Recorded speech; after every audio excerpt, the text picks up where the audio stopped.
Hey guys, tonight we're going back to a time when Earth had no soundtrack except its own raw, violent heartbeat. Close your eyes for a second and imagine standing in the middle of a city at rush hour, horns blaring, conversations overlapping, the hum of electricity in every wire. Now imagine stripping all of that away. Every car, every voice, every electrical buzz. Keep going. Remove the birds, the insects, the rustling leaves.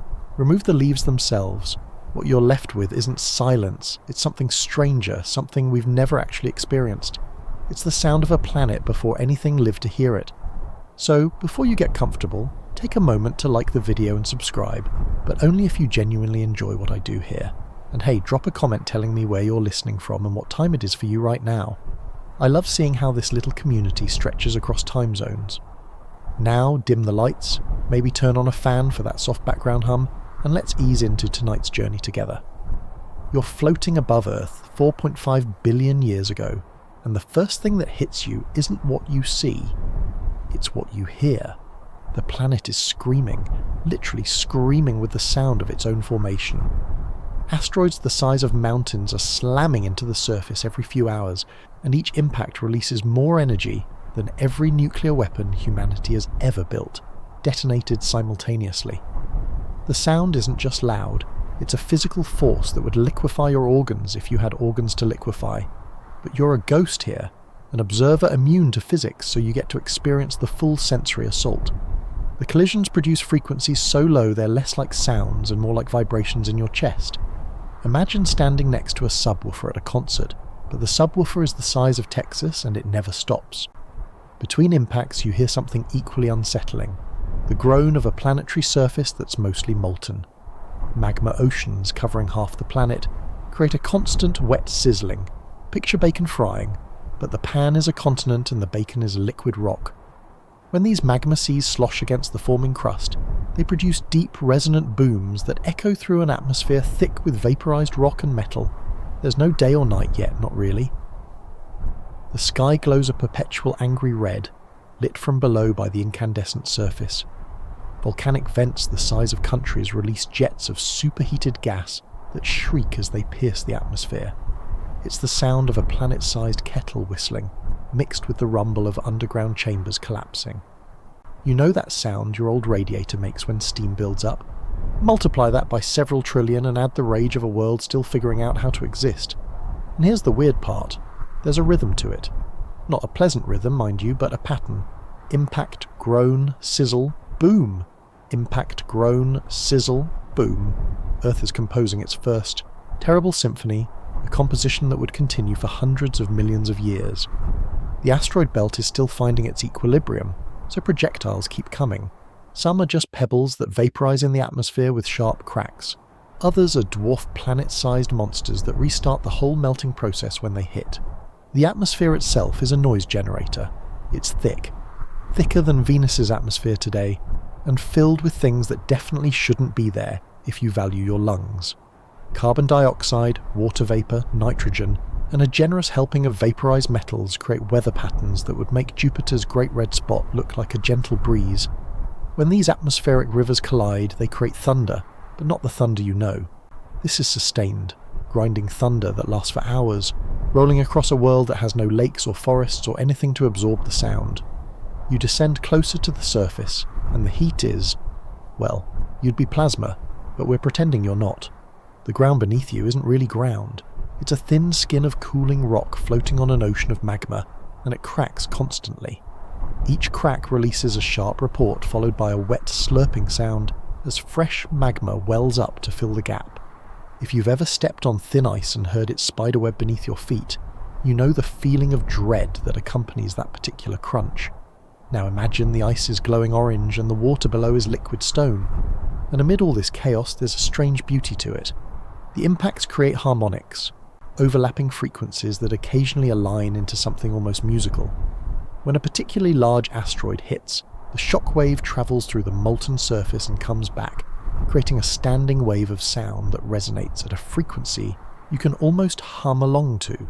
Almost. It lasts for maybe 30 seconds before another impact scrambles the pattern. This is Earth before it had a name, before it had oceans or air you could breathe or anything resembling peace. It's a forge where a planet is being hammered into existence, and the hammers are the size of moons. The hammering doesn't stop suddenly. It tapers off over millions of years like a drummer gradually losing energy. You're still floating above this angry world, but something's changing.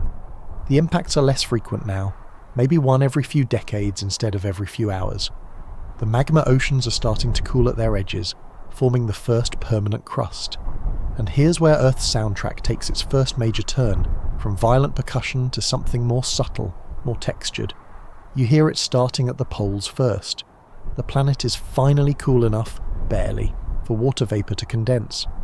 The first raindrop in Earth's history forms in the upper atmosphere, and it begins to fall, except it doesn't make it to the ground. The air is still so hot that the drop evaporates halfway down with a tiny hiss, releasing the heat it absorbed when it condensed. But more drops are forming now, thousands of them, millions. They're all hissing as they fall and die, creating a sound like static, like the noise between radio stations, but softer, more organic. This goes on for centuries. Rain falls, evaporates, falls again. The atmosphere is engaged in a desperate struggle with itself, trying to cool down but kept warm by the still molten surface below. You can hear the frustration in it, if a planet can be frustrated. Each raindrop that evaporates makes that little hiss, and together they create a white noise that blankets the world. It's actually almost soothing compared to the bombardment you just witnessed. If primordial Earth had a sleep setting, this would be it. But gradually, inevitably, the surface cools enough. You watch as the first raindrop in history completes its journey and strikes solid ground. The sound is unremarkable, a tiny plink against volcanic rock. But that one drop is followed by another, and within a few thousand years you're standing in the first rainstorm that actually reaches the surface. The sound is familiar but also alien. It's rain, yes, but rain falling on a world with no soil to absorb it, no leaves to patter against, no puddles yet because the ground is still too hot and drinking it all up like a sponge. The rain strikes basalt and granite, creating a high-pitched tinkling sound, almost crystalline. When it hits the remaining patches of cooling magma, you get that sharp hiss again, along with small explosions as superheated steam expands violently. It's like listening to popcorn popping, if popcorn could kill you. The contrast is stark, musical tinkling here, violent hissing there, all mixed together in a soundscape that can't decide if it's dangerous or peaceful. And then the water starts to accumulate. This is the moment, the birth of Earth's oceans. At first, it's just puddles in the low spots, collecting in impact craters and volcanic calderas. But the rain doesn't stop. It keeps falling for millions of years. Some geologists call this period the longest rainstorm in history, which has to be the understatement of the eon. You're witnessing rain that lasts longer than the entire existence of complex life on Earth. As the puddles grow into lakes and the lakes spread into seas, you hear something new, the first waves. They're small at first, ripples really, pushed by winds that are finally starting to behave like normal winds instead of superheated shock waves. The ripples lap against rocky shores with a gentle slapping sound, the same sound you'd hear on any beach today, except this beach has never seen a shell, or a crab, or a single blade of seagrass. It's pure mineral and water, the most basic interaction possible.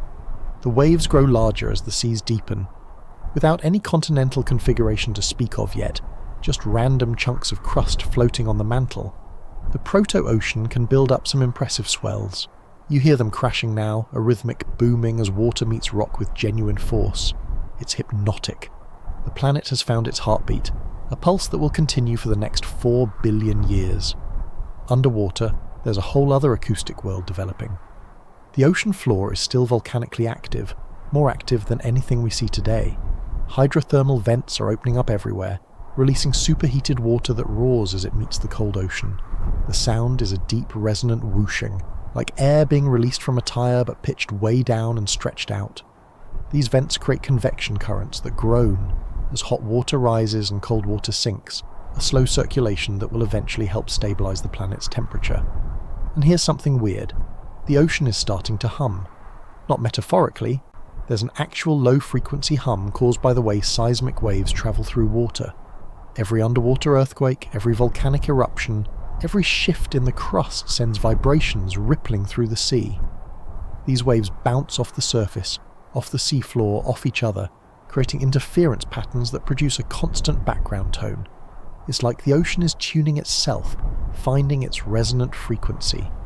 The rain is finally slowing now, after millions of years. The hiss of evaporation is gone. The surface is cool enough that water stays water. What you're left with is the steady patter of normal rainfall, the crash of waves, the groan of underwater vents, and that strange oceanic hum. It's still not quiet, not by a long shot, but it's the first time Earth's soundtrack has included something you might actually want to fall asleep to. You know, if you weren't a disembodied consciousness floating through deep time, the planet is learning to whisper instead of scream. It's growing up. The ocean has its rhythm now, but the atmosphere is still finding its voice. You're hovering over the first true coastline, watching waves roll in with their new dependable cadence, when the sky decides to remind you that Earth is still a temperamental teenager.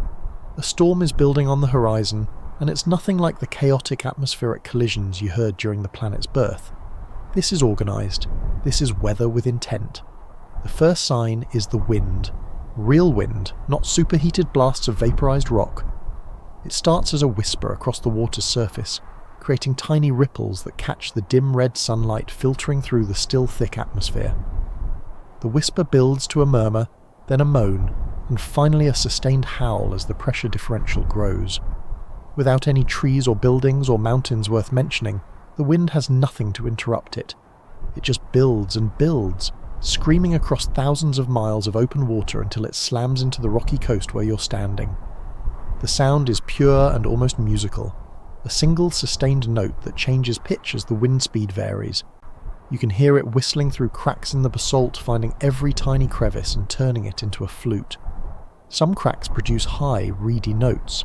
Others boom with bass frequencies that you feel in your chest. The coastline becomes an accidental pipe organ, playing a composition written by atmospheric physics. Then comes the lightning. You've seen lightning before, obviously, but you've never seen it like this. The atmosphere is different now, less carbon dioxide than before, more nitrogen and water vapour, and it's electrically hyperactive. The first bolt arcs from cloud to ocean with a crack so sharp it feels like the sky is tearing. The thunder follows instantly because you're right beneath the storm, a rolling boom that echoes off the water and comes back at you from 6 directions at once. But here's what makes this thunder different from any you've heard in your real life. There's nothing to absorb it. Sound waves dissipate when they hit forests, buildings, even grass. Here, they just bounce. The thunder rolls and rolls and rolls, reverberating between the ocean surface and the cloud layer, gradually fading but taking forever to actually die. Some physicists estimate that a single thunderclap in this era could remain audible for several minutes, bouncing around like a super ball in an empty warehouse. The lightning is striking constantly now, sometimes 5 or 6 bolts per second. Each one superheats the air in its path, creating a shockwave that contributes to the ongoing thunder symphony. You're standing in the middle of what sounds like a war zone, except the war is between atmospheric layers with different electric charges. The rain arrives a moment later, and it's not gentle. These are big, fat drops falling fast, propelled by updrafts and downdrafts that don't know the meaning of moderation yet. The rain hitting the ocean creates a roar, not the gentle patter you heard earlier when it first started falling, but a sustained white noise like standing under a highway overpass during a downpour. Except this highway is 1,000 miles wide and the downpour is biblical. The raindrops are actually making little explosions when they hit the water, cavitation bubbles that form and collapse in microseconds, each one releasing a tiny pop. Billions of pops per second blend into that roar, and underneath it all you hear something that shouldn't be comforting but somehow is, the deep bass rumble of thunder that's bounced so many times it's lost all its sharp edges. It's like the planet's subwoofer is on, providing a foundation for all the chaos happening in the mid and high frequencies. This rumble never quite stops during the storm. New thunder keeps arriving to replace the old, creating a continuous low-frequency drone that makes your ribs vibrate. The storm lasts for hours, days actually. Without the complex weather patterns created by continents and ocean currents and forests, early Earth storms are simple but massive. A low-pressure system can park itself over one spot and just dump rain until it exhausts itself. You watch this one slowly wind down, the lightning becoming less frequent, the thunder gaps growing longer, the wind dropping from a howl to a moan to a whisper. And then, in the aftermath, you hear something remarkable. Silence. Real silence, or as close as Earth has come to it yet. The storm has passed, the rain has stopped, and for a moment, just a moment, there's nothing.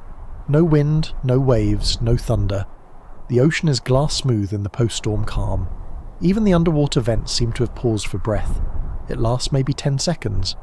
Then a gust of wind ripples the water, waves begin building again, and the normal background soundtrack of wind and water resumes. But you caught it. That brief window of actual quiet, the first time in Earth's history that the planet has taken a breath and held it. More storms are brewing on the horizon. You can see them, multiple cells forming where warm air rises off the sunlit ocean and collides with cooler layers above. Each one will bring its own symphony of thunder and wind and rain. This is the pattern now. Storms building, raging, dissipating, building again. The atmosphere is practicing, learning the choreography it will perform for the next 4 billion years. You realise something as you listen to another round of thunder beginning. These storms are Earth's first real rhythm section. The waves provided the bass line, steady and reliable, but the storms provide the dynamics, the drama, the moments of climax and release. Together they're creating something almost musical, a planetary composition that nobody's around to appreciate except you. The time-travelling ghost with a very specific interest in prehistoric acoustics. The storms rage on for millions of years, but beneath their violence something subtle is happening. You descend now below the waves, into the dark water where the vents still pump their superheated chemistry into the cold ocean. Down here, the thunder is muted, filtered through hundreds of feet of water, until it's just a distant rumble. The waves barely register. What you hear instead is quieter, stranger, and infinitely more important. It starts as a faint fizzing sound, like a freshly opened soda, but pitched lower and more irregular. You're hovering near a hydrothermal vent, watching minerals precipitate out of the superheated water as it mixes with the cold ocean. Tiny crystals are forming and breaking, creating microscopic pops and clicks. It sounds almost random, like static, but there's chemistry happening here. Complex organic molecules assembling themselves from simpler ingredients. Amino acids, nucleotides, lipids. The building blocks are coming together in the warm, mineral-rich water around the vent. And then, one day, though calling it a day is generous since this process takes millions of years of trial and error, a molecule does something new. It copies itself. This first self-replicating molecule doesn't make any sound, obviously. It's far too small, just a strand of RNA or something RNA-like, drifting in the water and using other molecules as raw materials to build duplicates of itself. But here's the thing. That copying process involves breaking and forming chemical bonds, and chemical bonds release energy when they form. Not much energy, and certainly not enough to hear directly, but you're a cosmic observer with supernatural senses, so you perceive it as a faint whisper, the tiniest tick-tick-tick as bonds snap into place. Life has entered the chat, and it's speaking in molecular whispers. For millions of years, this is all you hear from the living world. Faint chemical rustling as simple cells divide, as they metabolize minerals and nutrients, as they wage their microscopic wars with each other. Early bacteria are developing near the vents, in the warm shallows, maybe even in tidal pools that evaporate and concentrate organic compounds. Each one is essentially a tiny chemical factory, and factories make noise, even if that noise is happening at a scale we're not normally equipped to perceive. You tune your awareness to this microscopic frequency. The ocean is humming with it now, billions of cells going about their business. When a cell divides, its membrane pinches and separates with a faint pop. When it pumps ions across that membrane to generate energy, there's a whisper of electrical current, a charge differential that creates the faintest of hums. When enzymes grab molecules and rearrange them, bonds break with tiny snaps. None of this is loud. All of it is everywhere. And here's where it gets interesting. Some of these early microbes are doing something revolutionary. They're photosynthesizing. The first, cyanobacteria are learning to harvest energy from sunlight, and as a byproduct, they're releasing oxygen. Each oxygen molecule bubbles out of the cell and rises toward the surface, joining billions of others. You can hear them now, a soft, almost musical tinkling as the bubbles ascend, like a glass wind chime in slow motion. This oxygen is poison to most of the life that exists right now. The early atmosphere and ocean are reducing environments, meaning they're happy to grab electrons from anything offering them. Oxygen is the opposite. It's desperate to steal electrons to oxidize whatever it touches. When those first oxygen molecules encounter dissolved iron in the ocean, there's a brief sizzle as rust forms and precipitates out. The ocean is literally rusting and you can hear it. A soft, grainy sound like sand being poured as iron oxide settles to the seafloor in vast layers that will eventually become some of the richest ore deposits on the planet. But some microbes adapt. They learn to use oxygen for their own metabolism, and this creates a new sound entirely. Aerobic respiration is more efficient than the anaerobic processes that came before, meaning more chemical reactions per second, more energy being released, more molecular bustling. The cells that make this transition seem almost to vibrate with activity compared to their sluggish anaerobic cousins. If you could hear cellular metabolism as actual sound, the ocean would be gradually shifting from a low drone to a higher, more energetic frequency. The cyanobacteria are organizing themselves now, forming mats in shallow water where sunlight penetrates. These mats grow in layers, each generation building on top of the last, creating structures called stromatolites. As the mats grow, they trap sediment, and as sediment settles, you hear a soft shushing sound, like sheets being straightened on a bed. The stromatolites are Earth's first biological architecture, and they're being constructed grain by grain, cell by cell, in near silence. You float through these ancient seas, and the acoustic landscape is starting to stratify. Near the surface, where the cyanobacteria work, there's that constant gentle fizzing of oxygen bubbles. In the middle depths, there's the hum of countless cells metabolizing, dividing, dying. Near the bottom, by the vents, there's still the roar of superheated water and the groaning of the crust. 3 distinct zones, 3 different sonic signatures, all layered together like some avant-garde composition. And through it all, the waves keep crashing above, the storms keep rolling through, the thunder keeps rumbling. But now there's an answering voice from below, faint but persistent. Life is here, and even though it can't scream or roar or make any sound a human ear could detect, it's adding its whisper to Earth's ongoing symphony. The planet is no longer just geology and weather. It's chemistry that has learned to perpetuate itself, and that changes everything. You listen closely to a single bacterium dividing near a vent. The cell wall pinches, the DNA replicates, the cytoplasm separates. 2 cells where there was 1. They drift apart, each carrying the molecular machinery to do this again, and again, and again.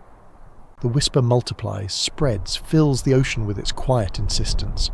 Life doesn't announce itself with fanfare. It starts with the softest possible tick, the faintest molecular rustle, a chemical whisper that says, "I am here and I will continue." Millions of years pass in subjective seconds as you float forward through time, watching the ocean fill with microbial life. The whispers you heard are still there, still multiplying, but they remain just that, whispers. What dominates the soundscape now is something more familiar, something that would be recognizable to anyone who's ever stood at the beach and just listened. Waves. Endless, relentless waves. You're standing on a shore that's older now, more weathered. The rocks have been pounded by water for hundreds of millions of years, and they're starting to show it. Sharp edges have been rounded off. Cliffs have been undercut and collapsed. The coastline is becoming more complex, more textured, and that complexity affects how the waves sound when they arrive. The basic rhythm is hypnotic. The approach, the rise, the curl, the crash, the hiss of retreat. Every 7 to 10 seconds, another wave completes the cycle, but listen closer and you hear the variations. A smaller wave slides up the shore with a gentle whoosh, barely disturbing the rocks. A larger one detonates against a boulder with a boom that echoes off the cliff behind you. The water rushing back down the beach carries pebbles with it, creating a rattling, chattering sound that increases in pitch as the water drains away and the rocks settle. What makes this eerie is the absolute absence of anything else. No seagulls crying overhead, No kelp popping in the surf, no crabs scuttling across the rocks. Just water and stone, performing their eternal duet with no audience except the bacteria and the occasional stromatolite poking up through the shallows. It's like listening to a recording of the ocean with all the biological sounds stripped out, which is exactly what you're doing, except it's not a recording, it's reality. You walk along the beach, well, you float along it ghost style, and notice how the wave sounds change with the topology. Where the shore is flat and sandy, the waves produce a soft shushing sound, spreading out thin across the gradient before sliding back. Where volcanic rock juts into the water, the waves slam with sharp cracks, throwing spray 10 feet into the air. Each spray droplet that falls back into the ocean adds its own tiny plink to the composition. In the tidal pools, you hear something different entirely. These pools fill when the tide is high and then gradually drain as it recedes, creating temporary ecosystems that last 6 hours at a time. The water trapped here sloshes gently as waves break nearby, creating small internal currents. Sometimes a wave crashes hard enough that spray rains into the pools, each drop creating a hollow plonk sound amplified by the rock bowl containing them. If you had to pick the most peaceful sound on early Earth, this might be it. These protected pools where the ocean's violence is reduced to a gentle rocking. Underwater, the soundscape is richer. You dive beneath the surface and immediately the crashing of waves becomes muted, transformed into a lower frequency rumble. But now you can hear other things. The grinding of rocks as currents roll them across the seafloor, a sound like distant bowling balls. The groan of temperature differentials as cold deep water meets warmer shallows. And everywhere, that faint background hum you noticed before, the resonant frequency of the ocean itself vibrating in response to seismic activity and pressure changes. The tide is going out now, and you follow it. The water level drops slowly, revealing rocks that were submerged minutes ago. As each rock emerges, water streams off it with a soft trickling sound. Barnacles would make popping sounds as they're exposed to air, but barnacles won't exist for another few 100 million years, so it's just the water itself, dripping and running and pooling in depressions. There's a rhythm to the tides too, slower than the waves but just as reliable. High tide, low tide, high tide, low tide. Every 12 hours or so the pattern repeats, driven by the moon's gravity. The moon is closer now than it will be in your era. Much closer, maybe 30,000 miles away instead of the current 240,000. This means higher tides, stronger tidal currents, and more dramatic changes in the shoreline soundscape. When the tide comes rushing back in, it doesn't creep. It surges, filling channels and pools with an eager rushing sound, almost gleeful in its advance. You notice something else, the absence of absorption. In a modern ocean, sound waves get dampened by biological matter. Plankton, fish, algae, all of it absorbs and scatters acoustic energy. Here the water is clearer, emptier except for the microbes, and sound travels farther. When a wave crashes on the far side of a bay, you can hear it clearly from miles away. The ocean is acoustically transparent in a way it will never be again once complex life fills it. Night falls, and yes, there's finally a proper night now that the atmosphere has cleared enough for the sun to actually set instead of just dimming behind haze. The waves don't stop. They never stop. They've been crashing for millions of years, and they'll crash for millions more, long after humans are gone. In the darkness, with no moon visible tonight, the sound becomes everything. You can't see the waves approaching, you can only hear them, the rising hiss as they build, the moment of suspension at the peak, the explosive crash, the rattling retreat. This is meditation made geological. This is white noise generated by physics and played through speakers made of stone. If you were actually here, if you were flesh and blood instead of a time-travelling consciousness, you'd probably fall asleep within minutes. The rhythm is that perfect, that insistent. But you'd also feel profoundly alone, because these waves have been crashing on empty shores for longer than complex life has existed. They've pounded coastlines that no eye has ever seen, created spray that no lung has breathed. They're the sound of a planet talking to itself, running through its cycles with perfect indifference to whether anyone's listening. And yet, there's something almost patient in it. The waves aren't in a hurry. They'll still be here when life finally crawls out of them and learns to listen back. You jump forward now, 100 million years in a blink, and suddenly the ocean is screaming at you. Not with waves or thunder, but with life. Actual, audible, unmistakable life.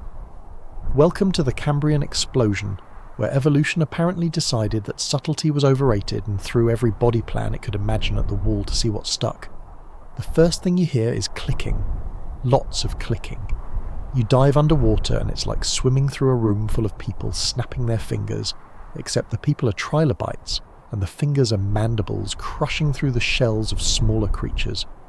Trilobites are everywhere now, scuttling across the seafloor on multiple legs that create a soft shuffling sound as they move.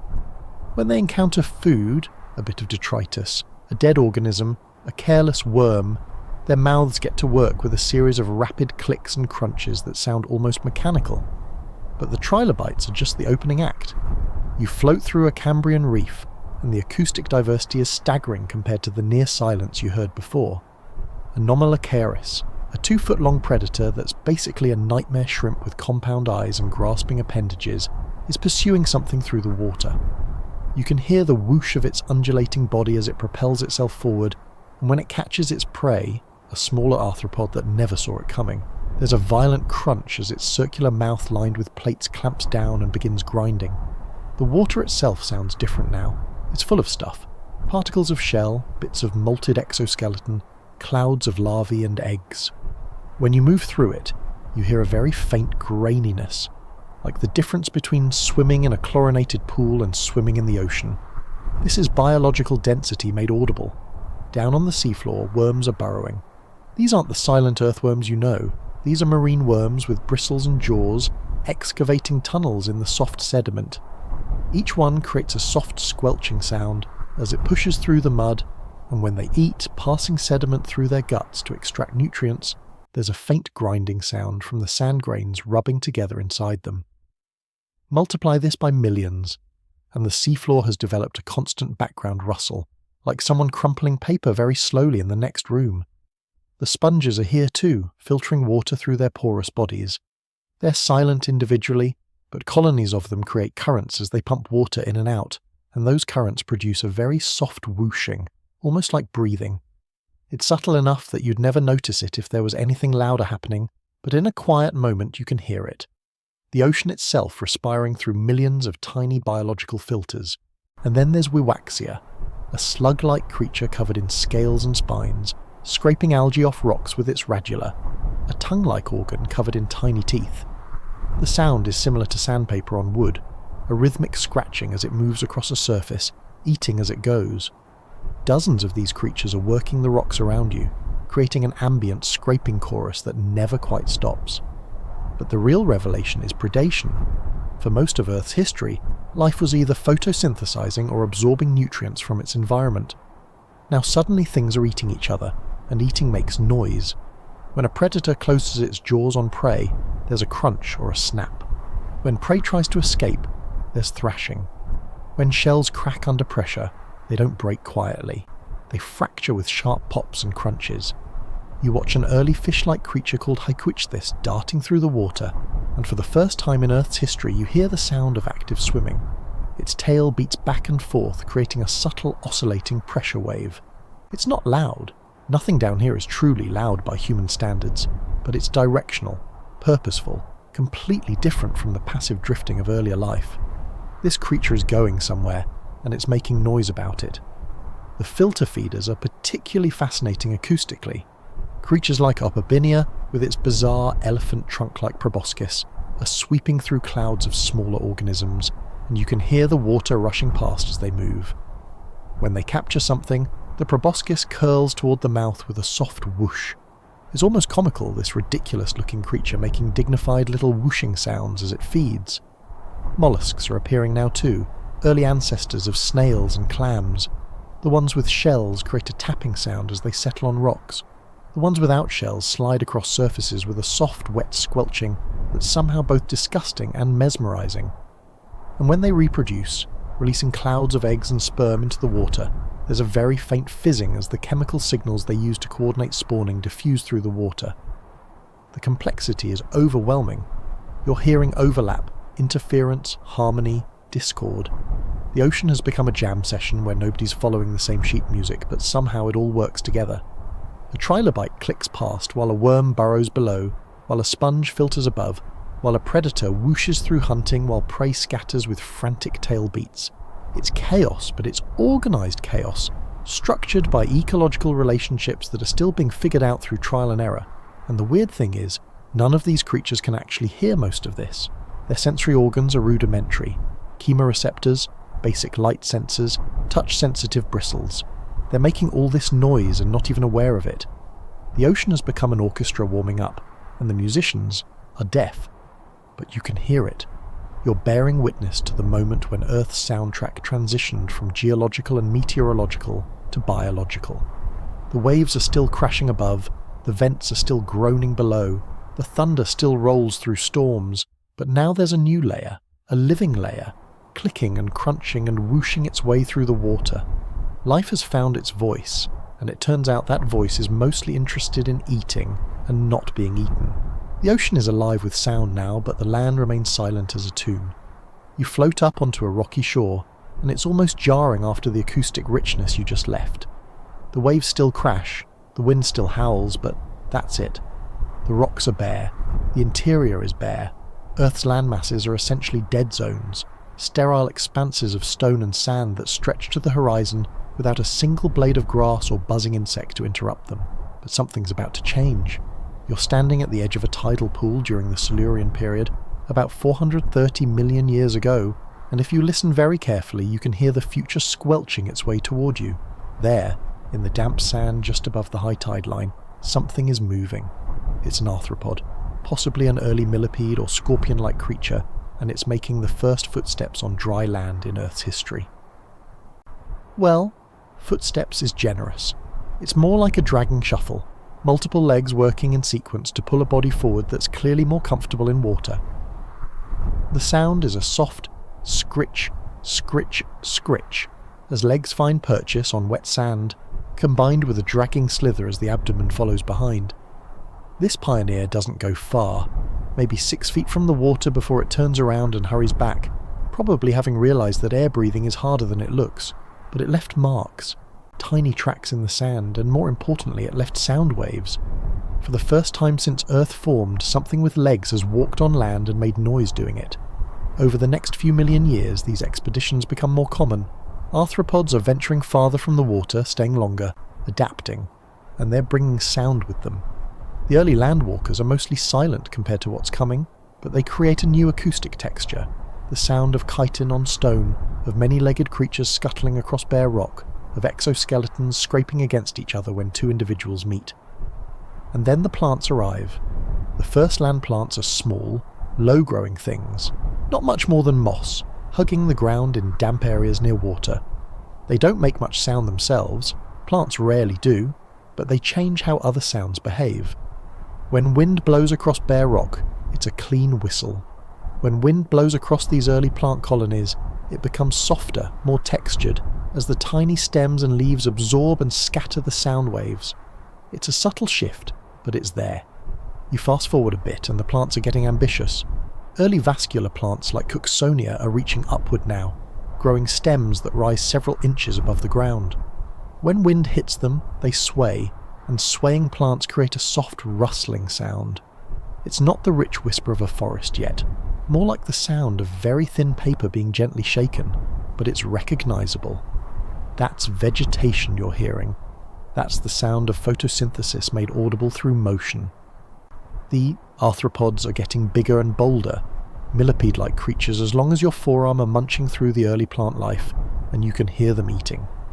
It's a tiny crunching sound, like someone chewing lettuce very quietly, but multiplied by hundreds as colonies of these creatures graze their way across the landscape. Their feet make more noise too, more legs, more weight, creating a soft patter when they move across stone. Rain sounds different now when it falls on land. Before, it was just water hitting rock with a sharp patter. Now some of it hits vegetation first, and the sound becomes muffled, softer. The plants are drinking the rain as it falls, their tissues swelling with moisture, and that absorption changes the acoustic signature of a storm. The land is learning to whisper back to the sky. In the damp areas near streams and ponds, early amphibians are beginning to emerge. These are descendants of lobe-finned fish that discovered their fins could function as primitive legs. The first one to haul itself onto land probably sounded ridiculous. Imagine a fish flopping on a dock, but slower and more purposeful. There's the slap of a body on mud, the wheeze of lungs working hard to extract oxygen from air instead of water, the scraping of fin legs finding purchase. These early amphibians aren't graceful. They drag their bellies through the mud, leaving trails behind them. The sound is a wet, squelching slide punctuated by gasping breaths and the occasional grunt of effort. They're not staying long, just long enough to snap up some of the arthropods that have colonized the land, before sliding back into the water with obvious relief. But over generations, they get better at it. Their legs strengthen, their lungs improve, and their movements become more efficient. You start hearing actual footfalls, not the scuttling of arthropods, but the heavier, more deliberate thud of a vertebrate stepping on land. It's still wet, still accompanied by laboured breathing, but it's progress. The vegetation is thickening. You're in the late Devonian now, and the first true forests are growing. These aren't forests like you know. They're stands of tree-like plants called Archaeopteris, reaching heights of nearly 30 feet. When wind moves through them, you finally hear something approaching the rustle of a modern forest. Individual leaves, yes, proper leaves now, flutter and collide with each other, creating a layered, almost musical sound that rises and falls with the gusts. And when these trees drop their leaves and branches, you hear that too. The first time a dead branch falls in a Devonian forest, crashing through other vegetation before hitting the ground with a thud, it creates an echo that bounces off the surrounding trees. Earth has invented the falling tree philosophical question millions of years before there's a philosopher to ask it. And yes, it makes a sound, and you're here to confirm it. The arthropods have evolved to match the vegetation. Giant millipedes as long as a car are crawling through the undergrowth, creating sounds like a small army marching. Their many legs produce a continuous patter, like rain on a roof but more rhythmic. When they chew through rotting wood, you hear the crunch of decaying plant matter being ground up and passed through their digestive systems. And there, listen, is that thunder? Yes, but there's another sound mixed in now. When storms roll over these early forests, the rain hits leaves before it hits the ground, creating a layered patter that's infinitely more complex than rain on bare rock. Water drips from branch to branch, pools in crevices, streams down trunks. The forest is playing the rain like an instrument, adding percussion and harmony to the storm's basic rhythm. The land has found its voice. You step forward another 100 million years and suddenly the world is unrecognizable. The tentative forests you just heard, they've been replaced by botanical monsters. Welcome to the Carboniferous period, roughly 350 million years ago, where the plants have gone absolutely berserk and the atmospheric oxygen content is sitting at a ridiculous 35%, significantly higher than the 21% you're used to. This excess oxygen has consequences, and you're about to hear them. The first thing that hits you is the wind through the canopy. These aren't modest 30-foot trees anymore. These are 100-foot giants, relatives of modern club mosses and horsetails that have been scaled up to nightmare proportions. Lepidodendron and Sigillaria tower overhead, their bark-covered trunks swaying gently in the breeze. When wind moves through a canopy this high, this dense, it doesn't just rustle, it roars. The sound is like standing near an ocean during a storm, a sustained whooshing that rises and falls but never quite stops. Individual leaves are enormous now, and when they collide with each other, they produce a slapping sound you can hear clearly even at ground level. A strong gust will set off a cascade of slaps and rustles that travels through the forest like a wave, starting in the upper canopy and working its way down through the various levels of vegetation. It's almost orchestral, this wind-driven symphony, with different sections coming in at different times. But the real acoustic revolution is happening closer to the ground. You hear it before you see it. A buzzing. Not just any buzzing. A deep, resonant drone that sounds like someone's operating a small helicopter nearby. You look up, and there, hovering between tree trunks, is Meganeura, a dragonfly with a 2.5-foot wingspan. Its wings are beating so fast they're blurred, and each beat creates a pressure wave. The combined effect of all those beats is that distinctive buzz, pitched lower than any insect sound you've heard in your modern life, because the wings are so much larger. There are dozens of them nearby, hunting in the humid air.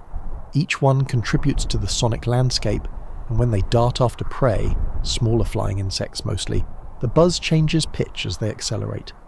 It's the Doppler effect in action, prehistoric style. One zips past your head with a bass-heavy thrum that fades into the distance as it pursues something you can't see. On the forest floor, something the size of a house cat is scuttling through the leaf litter, and the sound is deeply unsettling. It's Arthropleura, a millipede-like creature 8 feet long, and it has hundreds of legs working in coordinated waves to propel it forward. The sound is like someone rapidly drumming their fingers on a table, but wet and multiplied by 100. Each leg creates a tiny squelch as it pushes through the damp detritus of fallen leaves and rotting plant matter.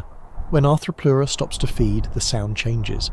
It's eating dead vegetation, passing it through powerful mandibles that grind and tear with methodical efficiency. You can hear individual plant fibers snapping, the wet crunch of decay being processed. It's not aggressive feeding, more like someone very slowly tearing up a phone book, but it's constant. These creatures are eating machines, converting dead plant matter into fuel, and the forest floor is full of them. Above you, in the canopy, early reptiles are making their appearance. These aren't the dinosaurs that will come later, they're smaller, more primitive, still figuring out this whole living on land full-time thing. One is walking along a branch, and you can hear its claws clicking against the bark with each step. When it stops to snap up an insect, there's a quick rustle of leaves, a sharp click of jaws closing, and then silence as it swallows. The humidity here is incredible. The air is thick, almost soupy, and sound travels differently because of it. Everything seems slightly muffled, slightly closer than it should be. When you breathe, hypothetically since you're still a ghost, you can almost hear the moisture in the air. The whole forest feels alive in a way that goes beyond just the creatures living in it. The air itself seems to pulse with biological activity. Rain is common in the Carboniferous, and when it comes, it transforms the acoustic landscape. The canopy is so dense that rain takes several seconds to penetrate, filtering down from level to level. First, you hear it hitting the topmost leaves with a roar, then the mid-canopy catches it with a sustained patter, and finally it reaches the ground in heavy irregular drops that have combined during their journey down. Each drop that hits a leaf on the way creates a hollow plonk sound, and with millions of drops falling, it becomes a complex polyrhythm that no human composer could replicate. Water is everywhere down here. The forest floor is basically a swamp, with standing pools and slow-moving streams winding between the massive tree trunks. When Arthropleura walks through a puddle, it sounds like someone slowly stirring a pot of thick soup. When early amphibians, yes, they're still around, thriving in this damp paradise, leap from log to water, they create surprisingly loud splashes followed by the bubbling groan of air being expelled from their lungs. And then there's the sound you've been waiting for, the first true animal calls. Early insects are starting to develop the ability to make deliberate sounds, not just incidental buzzes from flight. Proto-crickets are rubbing their wings together to create a chirping sound. It's not the clean chirp you know from summer nights. It's rougher, less refined, like an amateur violinist practicing scales, but it's communication. It's an animal deliberately making noise to be heard by others of its kind. The giant dragonflies don't vocalize. They can't. They don't have the equipment, but they create sound in other ways. When two males confront each other over territory, they clash in mid-air, and the collision of chitin-covered bodies creates a sharp crack that echoes through the trees. It's aerial combat, and it has a soundtrack. At dusk, the sound shifts. The diurnal creatures quiet down, and the nocturnal ones emerge. Different insects, different calls. The buzz of giant dragonflies is replaced by the clicking of early beetles. The rustle of millipedes become more pronounced as they come out to feed. The forest at night is actually louder than during the day, a discovery that surprises you until you remember that darkness provides cover from predators, so everyone's more willing to move around and make noise. Lightning strikes a tree somewhere nearby. Fires are common with all this oxygen, and you hear the crack of thunder followed by the groan of wood splitting, the rush of sap boiling, and finally the sustained crash as the tree falls. It takes other vegetation down with it, clearing a space that will let light reach the forest floor and start the growth cycle again. The fallen tree settles with a series of smaller crashes and cracks that continue for several seconds after the initial impact. This is Earth at its most fecund, most oxygen-rich, most gigantic. The plants are huge, the insects are huge, the sounds are correspondingly huge. It won't last. Oxygen levels will drop, climates will change, but for now, in this moment, the planet sounds like it's trying to outdo itself. You leap forward through geological time, watching continents collide and separate, ice ages come and go, and then suddenly you're standing in the Mesozoic era, the age of reptiles, and the soundscape has transformed yet again. The giant insects are mostly gone, oxygen levels having dropped back to more reasonable percentages, but what's replaced them is something far more dramatic. You're about to spend 150 million years listening to dinosaurs, and they are not quiet animals. The first one you encounter is relatively modest, a Coelophysis, early theropod about the size of a large dog, stalking through a late Triassic forest. Its feet hit the ground with distinct thumps, not the squelching of amphibians or the patter of arthropods, but actual footfalls with weight behind them. Each step creates a small thud that you feel as much as hear, and when it runs, the thuds accelerate into a rapid drumbeat. This is a creature that's fully committed to terrestrial life, and it moves with purpose. When it spots prey, a small reptile frozen in panic, the Coelophysis lunges with a hiss. Yes, a hiss. Dinosaurs almost certainly couldn't roar like they do in the movies because they lacked the vocal cords for it, but they could push air through their throats and mouths to create hisses, grunts, and other sounds. This particular hiss is sharp and brief, more like a snake than a movie monster, but it's effective. The prey bolts, leaves rustle violently, and there's a brief chase that ends with a snap of jaws and a crunch of small bones. You fast forward to the Jurassic, and suddenly everything is bigger. A Brachiosaurus is moving through a forest of conifers and cycads, and each footstep is a seismic event. The ground literally shakes when 40 tons of dinosaur transfers its weight from one foot to another. The footfalls come every few seconds. Thoom, thoom, thoom, and between them you hear the groan of its digestive system processing hundreds of pounds of vegetation. It's a low rumbling gurgle, like water moving through enormous pipes, constant and oddly soothing. When the Brachiosaurus breathes, it's a sound like wind through a cave, a hollow, resonant whoosh as air moves in and out of lungs the size of refrigerators, and when it reaches up to strip leaves from a high branch, you hear the crack of wood, the rustle of foliage, and then the grinding as its teeth work through the vegetation. It's not efficient chewing. Dinosaurs didn't chew like mammals do, more like grinding and swallowing, letting their massive guts do most of the digestive work. But the sauropods are the gentle giants. The real acoustic drama comes from the predators and their prey. A herd of Stegosaurus is moving through a clearing, and you can hear the distinctive sound of their tail spikes, called thagomizers, because paleontologists have a sense of humour, swishing through the air.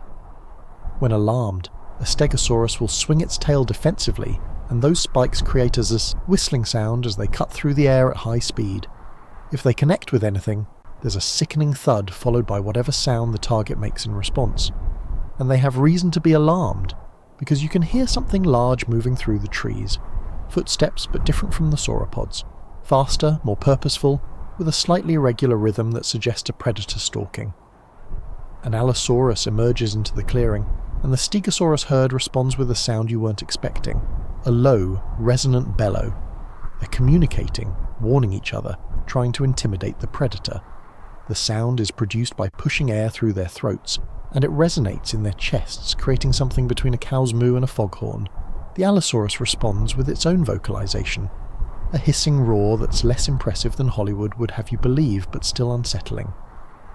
It's a forced exhalation, air rushing past throat tissues, creating a sound that falls somewhere between a large alligator's bellow and a very angry goose. Not the stuff of nightmares, perhaps, but coming from a 2-ton predator with teeth the size of bananas, it's effective enough. The confrontation doesn't lead to a fight. The Stegosaurus herd is too alert, too defensive, so the Allosaurus moves on, its footfalls fading into the distance. The herbivores settle back into their routine, walking, eating, occasionally vocalizing to stay in contact with each other. It's a sound landscape dominated by footfalls, digestive noises, and periodic calls. By the Cretaceous period, dinosaurs have had another 70 million years to diversify, and the acoustic landscape reflects it. Hadrosaurs, duck-billed dinosaurs, have developed elaborate crests on their heads that function as resonating chambers. When a Parasaurolophus calls, Air travels through tubes in its crest that can be 6 feet long, creating a deep trumpet-like sound that carries for miles. It's hauntingly beautiful, like a brass instrument played by someone who's never heard of melody, just long, sustained notes that echo through the valleys. A herd of them calling to each other creates an overlapping chorus of these trumpet calls, each at a slightly different pitch. It's the first time in Earth's history that you've heard something approaching music, not intentional music, but complex tones harmonizing and clashing in ways that are genuinely pleasant to listen to. If dinosaurs had developed culture, this might have been their symphony. Smaller dinosaurs contribute higher-pitched sounds. Early birds are appearing now. Yes, birds are dinosaurs. You're literally listening to dinosaur descendants every time you hear a robin, and they're experimenting with vocalization. Their calls are simpler than modern birdsong, more like the squawks of modern chickens than the melodious tunes you're used to. But they're adding a new layer to the soundscape, intentional, complex, varied calls that serve specific communication purposes. And then there's the sound of eggs hatching. Dinosaur nests are everywhere in some ecosystems, and when the babies start pecking their way out, you hear tiny cracks and chips as they break through the shells from inside. The hatchlings emerge with high-pitched peeping sounds, calling for their parents, who respond with lower-pitched grunts and gurgles. It's the sound of parental care, of family groups, of social behaviour more complex than anything you've heard from earlier life. A Tyrannosaurus rex is feeding nearby, and the sound is not for the squeamish. When jaws capable of exerting several tons of pressure per square inch bite down on a carcass, bones don't just break, they explode. There's a sharp crack followed by a wet crunching as flesh and bone are crushed together. The T-Rex grunts with effort, tears a chunk of meat free with a sound like ripping heavy fabric, and swallows it with a gurgling gulp. Feeding is loud, messy, and utterly unself-conscious. The Mesozoic soundscape is dominated by these giants, but don't forget the smaller players. Mammals exist now, small furry creatures that mostly come out at night. They squeak and rustle through the underbrush, staying out of sight and trying very hard not to become snacks. Their contribution to the soundscape is minimal during the day. They're the opening act, not the headliners, but they're waiting. They're evolving, and when the curtain falls on the dinosaurs, they'll be ready to take the stage. You're standing in what will one day be called the Yucatan Peninsula, and the date, if dates meant anything to rocks, is roughly 66 million years ago. It's a perfectly ordinary day in the late Cretaceous. Hadrosaurs are calling in the distance with their haunting trumpet sounds.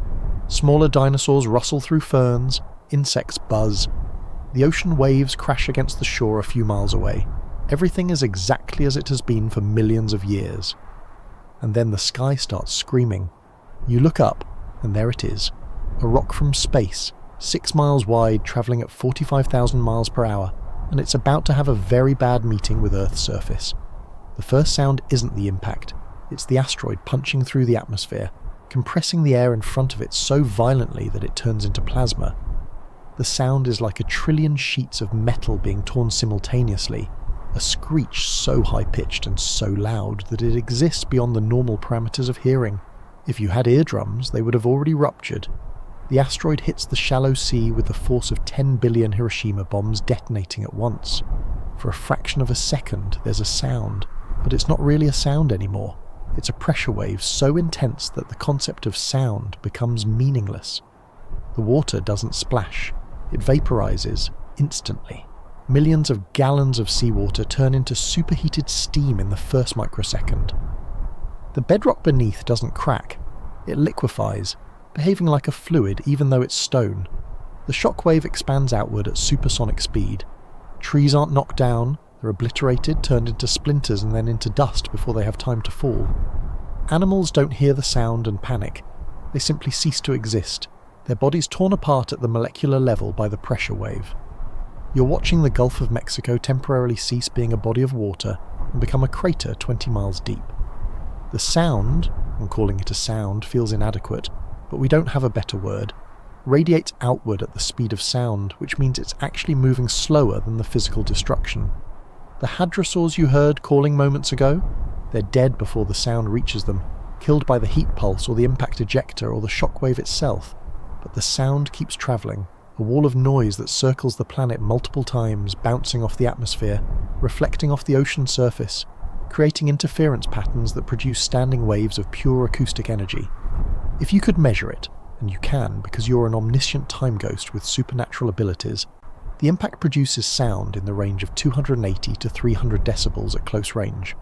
For reference, sounds above 194 decibels in air stop being sound waves and become shock waves. This is so far beyond that threshold that air itself is breaking down, molecules being ripped apart. In the immediate impact zone, the sound is really just matter being rearranged by force. The secondary effects create their own acoustic nightmare. Molten rock ejected from the crater arcs through the atmosphere and rains back down across the entire continent. Each piece creates a whistling sound as it falls, and when it hits the ground there's a sharp crack, followed by sizzling as it sets fire to everything combustible. Within minutes, wildfires are raging across North America, and fire is loud.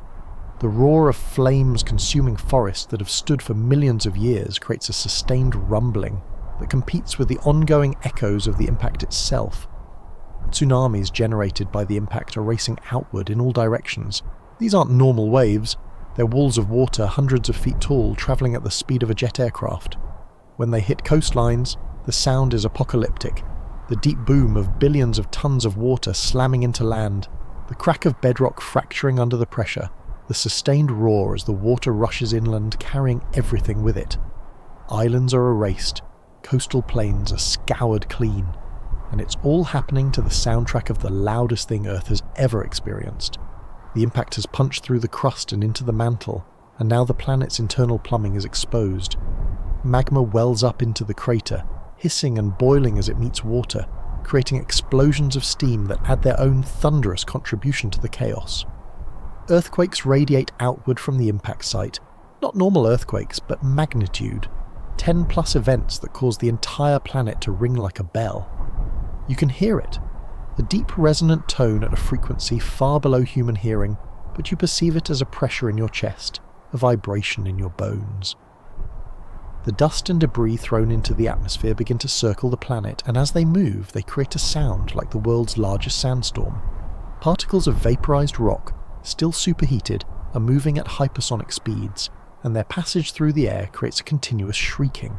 It's the sound of a planet-wide blowtorch, and it goes on for hours. Animals that survived the initial impact, those lucky enough to be on the opposite side of the planet perhaps, are experiencing the sound as it travels through the Earth itself. Seismic waves are faster than sound waves in air, so they hear the rumbling through the ground before the airborne sound arrives. Dinosaurs thousands of miles from the impact site feel the ground bucking beneath them, hear a deep rumbling that seems to come from everywhere and nowhere, and then, seconds or minutes later, the atmospheric sound wave hits them like a physical force. The acoustic energy is so intense that it's causing physical damage even at these distances. Trees are swaying from the sound alone, leaves torn from branches by the pressure waves. Water in lakes and rivers is being agitated, creating waves that slosh back and forth. The air itself is vibrating visibly, creating a shimmering effect as pressure differentials cause refraction. And then, gradually, over the course of hours, the sound begins to diminish. Not because the destruction has stopped. Fires are still raging, tsunamis are still inundating coastlines, earthquakes are still shaking the ground, but because the initial acoustic energy is dissipating, spreading out across the planet until it becomes just another whisper in the background noise. What you're left with is eerie, the sound of a world that's been fundamentally broken. The familiar dinosaur calls are gone, the insect buzzes are absent.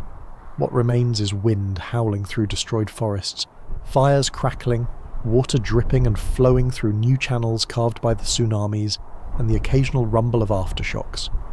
It's the sound of silence trying to reassert itself, but being constantly interrupted by the ongoing after-effects of catastrophe. In the sky, obscured by dust and debris, the sun is barely visible. The temperature is already dropping, and in the ruins of the old world, small furry creatures are beginning to emerge from their burrows, squeaking tentatively, trying to understand what just happened. The age of dinosaurs has ended, not with a whimper, but with the loudest sound in Earth's natural history. And in the acoustic void left behind, something new is about to begin. The dust takes years to settle, and during that time Earth is quieter than it's been in 100 million years. The sun is blocked, temperatures have plummeted, and most of the large animals are dead or dying. But in the ruins, in the burrows and hollow logs and rocky crevices, the mammals have survived, and now, tentatively, they're emerging into a world that suddenly has room for them. The first sounds of the Paleocene, the period immediately following the extinction, are small. Tiny, actually. You're listening to creatures that weigh less than a house cat scurrying through the ash-covered landscape. Their feet make soft pattering sounds, not the thunderous footfalls of dinosaurs, but delicate tip-tap, tip-tap as they explore this strange new world. When they stop to sniff the air, you hear the tiny wheeze of their breath, the sound of nostrils flaring and lungs working, and they're making sounds with their mouths now, sounds that dinosaurs never quite mastered. A small mammal encounters another in the undergrowth, and there's a brief exchange of squeaks. They're higher pitched than you'd expect, almost ultrasonic but complex. These aren't random noises, they're communication. One squeaks a warning, the other responds with a placating chirp, and they part ways without conflict. It's negotiation, conducted entirely in sound. The mammals are warm-blooded, which means they need to eat constantly to maintain their body temperature. You hear them foraging, the rustle of dead leaves being pushed aside, the crack of seeds being crushed between teeth, the soft crunching of insects being consumed.